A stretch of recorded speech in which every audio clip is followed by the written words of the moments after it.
बिस्मिल्लाहिर्रहमानिर्रहीम। मेरा नाम है मोहम्मद अवैस। आज ब्लैक सैटरडे के ऊपर हम एक वीडियो बना रहे हैं, यानी सैटरडे वाले दिन। और आज हम एक स्कैम एक्सपोज करने वाले हैं चचा और भतीजे का। बेसिकली एक भाई की जो है वो कॉल आई थी और कहते कि सर मैंने अपने भतीजे के साथ मिलके एक पार्टनरशिप जो है वो स्टार्ट की। और एक मिनट, हाँ। और उसमें जो है ना क्लाइंट वो मेरा भतीजा फाइंड आउट करता था और बाकी प्रोडक्शन और ईच एंड एवरीथिंग मैं मैनेज करता था। तो एक क्लाइंट की पेमेंट आई थी 15 लाख रुपया बैंक में। तो मुझे कुछ पैसे चाहिए थे। मैंने भतीजे को बोला कि पैसे चाहिए। उसने कहा ठीक है बैंक से ले लें। तो मैं कभी 5,000 ले लेता, कभी 10,000 ले लेता, कभी जो है वो 15,000 ले लेता। तो कुछ अरसे के बाद उसने बोला कि आपने मेरी मर्जी के बगैर, मुझसे पूछे बगैर क्यों जो है वो आपने बैंक से पैसे निकलवाए।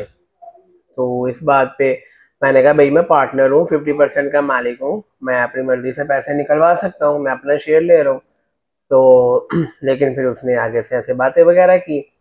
तो और उसके वालिद साहब भी जो है वो उस टाइम पास ही खड़े थे और उन्होंने भी सपोर्ट किया। उन्होंने भी अपने बच्चे को ही सपोर्ट किया। तो मैंने कहा कि फिर तंग आके मैंने लीव आउट कर दिया। मैंने कहा तुसी चाचा हो और भतीजा है। चाचा जो है वो इस्लाम में बाप के जो है बाद बाप के दर्जे पे आता है। उसको तो आपके सामने बोलना भी नहीं चाहिए। और वो आपको ये कह रहा है कि आपने पैसे क्यों निकलवाए हैं। मैं क्या की तरबियत की थी ਉਹਦੇ ਘਰ ਲਿਆਣੀ ਉਹਦੀ।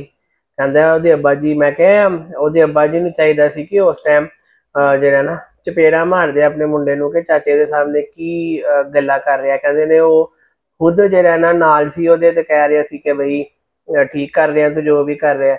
ਮੈਂ ਕਿਹਾ ਦੇਖੋ ਫਿਰ ਵਾਲदैन ਦੀ ਤਰਬੀਅਤ ਜਿਹੜੀ ਹੈ ਨਾ ऐसे मौके पर पता चलती है कि वालदैन ने तरबीयत कैसी की है।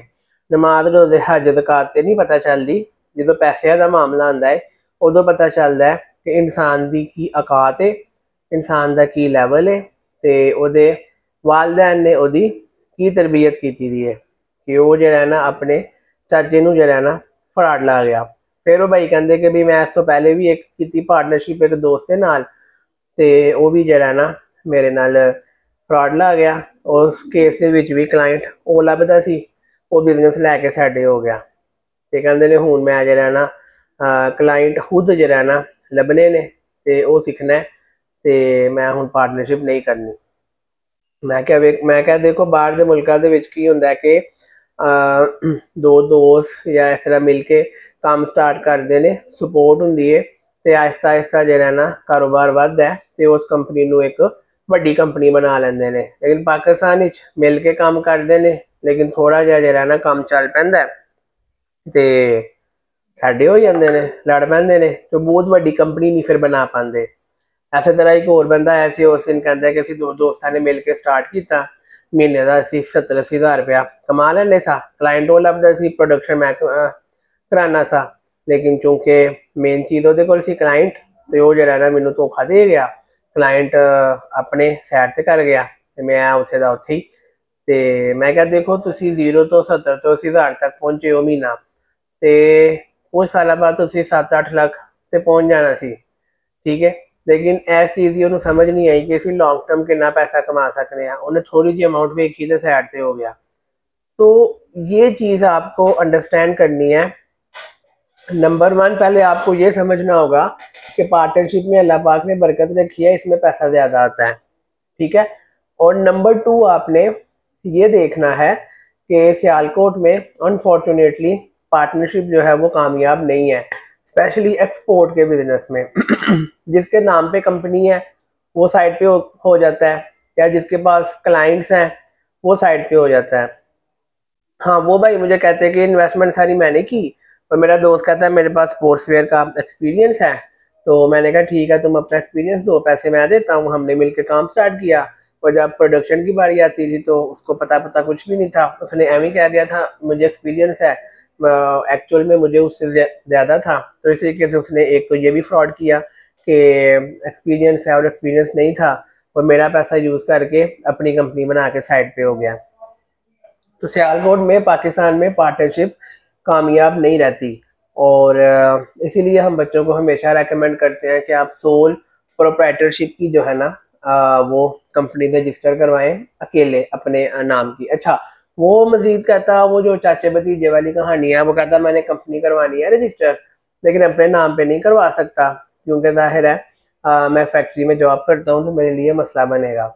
जाहिर है इस पर भी मैंने वीडियो बनाई हुई है कि फैक्ट्री के मुलाजमीन किस तरीके से अपना एक एक्सपोर्ट वाला मामला कर सकते हैं। मैंने कहा आप अपने नाम पे ना करवाओ, आप किसी के नाम पे करवा लो। तो अब बीवी बच्चे वालदैन किसी पे भी कहता है कि कोई भी नहीं है, ना वालदैन है ना बीवी बच्चे हैं। मैं क्या, तो बड़ी टेंशन वाली गल है। फिर कहता है कि एक और भाई का बेटा है, उसके नाम पे मैं सोच रहा हूँ करवाऊँ, और उससे मैंने बात भी की है। मैंने कहा ऑलरेडी थानू एक भतीजा धोखा दे गया, फिर तू जेल जा रहे हो। कहता नहीं, वो भाई का अखलाक मेरे नाल बहुत अच्छा है, ते वो जरा ना ठीक रहेगा, ते मैं उहदे अपने उस भतीजे के नाम से कंपनी करा के काम शुरू करना, ते सुकून दे नाल अगों मामला चलेगा। मैं कहते ने तुसी मशवरा दिओ। मैं क्या होर तुहाडे कोल है ही कोई नहीं, मैं की मशवरा देआ। भरा तुहाडे ऑलरेडी एक भरा फ्रॉड कर गया, दूसरे ते तुसी ट्रस्ट कर रहे हो, माँ प्यो है कोई नहीं, बीवी बच्चे है कोई नहीं, ते हुण मैं तुहानू की कहा कि तुसी किहदे नां ते कंपनी रजिस्टर कराओ। ठीक है भतीजे दे नां ते करा लो, फिर होर की हो सकता है।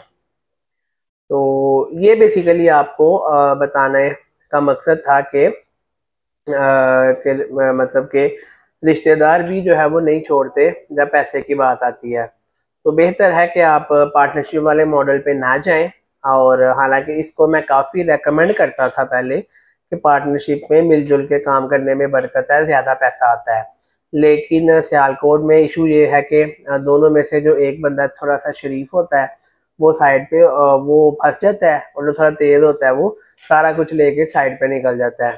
तो इसलिए फिर जो है ना सियालकोट में पार्टनरशिप जो है ना वो भी एक्सपोर्ट के बिजनेस में रेकमेंडेड नहीं है। यहाँ पे कोई ऐसा सच आपको ज़्यादा बेनिफिट, अगर आप शरीफ बंदे हैं तो आपको ज़्यादा बेनिफिट नहीं मिलेगा। वो चाचा जी कहते हैं कि भाई खुद हमने रिटर्न में सारा कुछ कंट्रैक्ट किए थे, लेकिन फिर भी अब ये हुआ मेरे साथ। तो मैंने कहा यार अब मैं क्या आपको कह सकता हूँ, 2 दफ़ा आप अपनी कंपनी खड़ी करके तो ज़ीरो पे आ गए हैं, और दोबारा से अब तीसरी दफ़ा ट्राई करने लगे हैं, वो भी उस भतीजे के सहारे। मैंने कहा चले भैया आपके लिए हम दुआ ही कर सकते हैं। तो और भी काफ़ी लोग आते हैं, काफ़ी मैंने केसेस सुने हैं, मेरे पास आते हैं लोग कि भाई पार्टनरशिप की दोस्त के साथ वो साइड पे हो गया क्लाइंट लेके। तो ये बड़े जो है ना मसले मसाइल मार्केट में चल रहे हैं। तो मेक श्योर करें कि आप जो है ना किसी यार दोस्त को पार्टनर ना बनाएं, उसके साथ कमीशन बेसिस पे काम कर ले, कंपनी अपने नाम पे ओपन करवाएं। कोई यार दोस्त कहता है यार मिलके काम करते हैं, तो आप बोलेंगे ठीक है मिलके कर लेते हैं। तो मैंने कहा कि आप अगले से पूछो आप क्या करोगे। वो कहता है कि मिसाल के तौर पे मेरे पास एक्सपीरियंस है, मैं प्रोडक्शन करवा सकता हूँ। उसको बोलो ठीक है उसको बोलो कंपनी में रजिस्टर करवाता हूँ, पैसा मैं लगाता हूँ, मार्केटिंग मैं करता हूँ, क्लाइंट मैं पकड़ता हूँ, ऑर्डर आएगा तो तुम मुझे प्रोडक्शन करवा देना और तुम्हें परसेंटेज में कमीशन मिल जाएगा, और इस तरीके से तुम्हारे 4 पैसे बन जाएंगे। तो ये वाला मॉडल फिर भी वाइबल है। अब एक भाई के साथ हुआ ना, कहता पैसा भी मैं लगाया, मार्केटिंग और सारा कुछ मेरा, और दौड़े भी मैंने सड़कों पे लगाई, और मेन काम जो था मार्केटिंग और क्लाइंट वो करता था, और एट द एंड सारा क्लाइंटों का डाटा उसके नाम पे था। तो वो लेके साइड पे हो गया।